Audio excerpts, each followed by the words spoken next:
జగన్ గుంటూరు పర్యటనపై ఫైర్ అయ్యారు TDP senior నేత వర్ల రామయ్య. ఒక అరాచక శక్తికి మద్దతు తెలపడానికి జగన్ వెళ్తున్నా కూటమి ప్రభుత్వం అడ్డుపడలేదని అన్నారు. గత వైసీపీ పాలనలో పల్నాడు జిల్లా ఆత్మకూరు ప్రజలను పరామర్శించడానికి వెళ్లేందుకు సిద్ధమైన చంద్రబాబును ఇంటి నుంచి కదలనివ్వలేదని గుర్తు చేశారు. గత వైసీపీ పాలనలో అరాచక శక్తులు రాజ్యమేలాయని అన్నారు.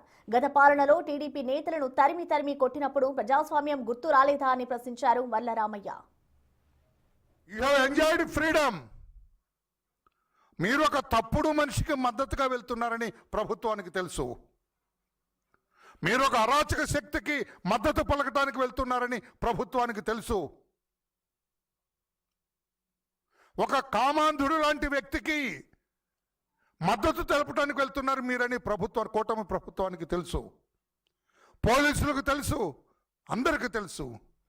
ఉచ్చ నీచాలు తెలియకుండా నోటికొచ్చినట్లుగా మాట్లాడతారు. పెద్ద చిన్న తెలియకుండా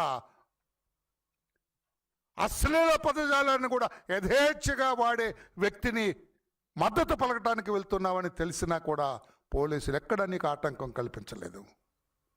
కానీ మీరు ముఖ్యమంత్రిగా ఉన్నప్పుడు మీ పార్టీ నాయకులందరూ కూడా తెలుగుదేశం పార్టీకి ఓటేశారని పల్నాడులోని ఆత్మకూరు విలేజ్లో మాదిగలందరినీ కూడా గ్రామం నుంచి తరిమి కొడితే వాళ్ళు పెట్టేబేడ సర్దుకొని పొలాలు పశువులు అన్నిటినీ వదులుకొని గ్రామాన్ని విడిచి వెళ్ళిపోయారు. Our government has allowed it. మా ప్రభుత్వం అలౌ చేసింది. కానీ గ్రామం నుంచి తరిమి కొట్టబడ్డ తెలుగుదేశం పార్టీ కార్యకర్తల్ని to restore dum again in that village, ఆ గ్రామంలో మళ్ళీ తిరిగి వాళ్ళని పెట్టడానికి చంద్రబాబు నాయుడు గారు వెళ్తూ ఉంటే చంద్రబాబు నాయుడు గారు ఇంట్లోంచి బయటకు రానివ్వలేదు. మీరు మాట్లాడతారా?